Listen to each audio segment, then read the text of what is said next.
I have decided this is all work of the lewd fairy, who was sick and tired of their nonsense getting in the way.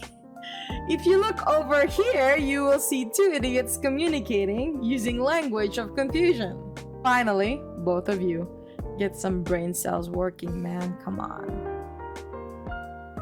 Before we get started, I just want to remind our viewers that if you like seeing more yaoi content and would like to support this channel, please don't forget to smash that like button.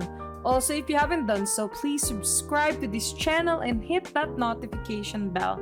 Feel free to message me in my social media at ZEALED FUJOSHI, which I'll be using to interact with viewers about more yaoi content.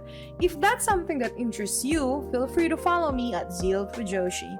Finally, this episode will contain explicit content and a lot of manhwa spoilers. With that in mind, please proceed with caution. You have been warned.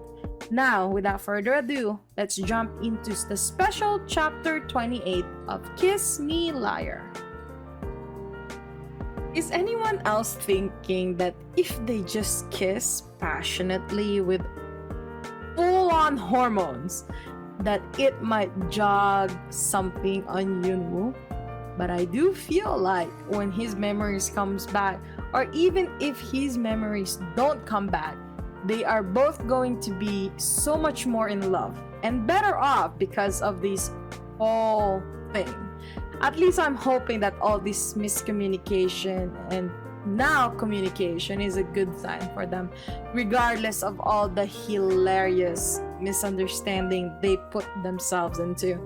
I get that Yeon Woo is having trouble in jumping into conclusions again, but Keith, my gosh, like, your idiocy has reached new levels. Like, when has Yeon Woo ever showed anything but polite distaste for the other dominant alpha? Seriously, man, like, ever. He has never liked Grayson, you giant moron. At least they're finally communicating, right? In a shouty way. By the end of this chapter, I am wheezing, secondhand embarrassment, and injured hand and thighs. Thought it was a good idea to slap my thigh, forgetting my own arm strength. And on the floor.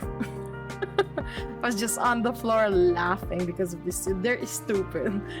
Living inside their heads with their own unconfirmed narrative. And the whole time I was reading this chapter, I'm like, just please talk. I am glad Yeon Woo mentioned the divorce. I don't mean that they should divorce.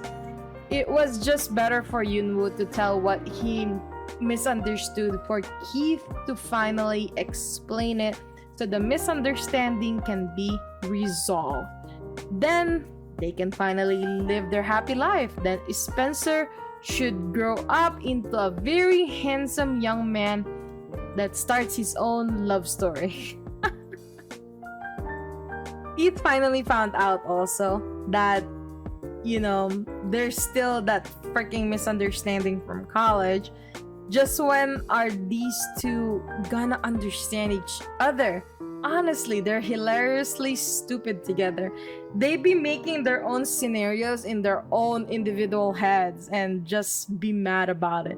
Probably that's why they're partners to each other. I just can't believe that, seriously, Keith really thought that Yeon Woo liked Grayson.